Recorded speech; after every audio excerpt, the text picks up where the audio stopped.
So, number 2, itatakbo ang sasakyan. Paano itatakbo? Talaga naman tumatakbo ang sasakyan. No, hindi po. Ang ibig sabihin nito, pinasalo mo. No? Ito, isa sa mga dahilan, no? Pangalawang dahilan natin. Pinasalo mo. Ang nangyari, hindi na nagbayad, nag-move out pa. Oh. Eto, marami to, ha?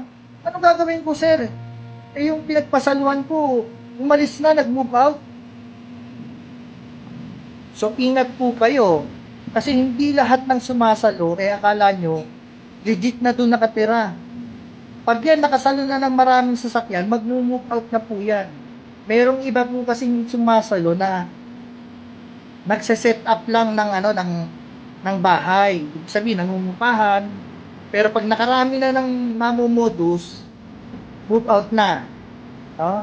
So, yun ang isa natin pag-iingatan, isa ring dahilan kung bakit huwag mong ipasalo. Yun yung pwedeng mag-move out.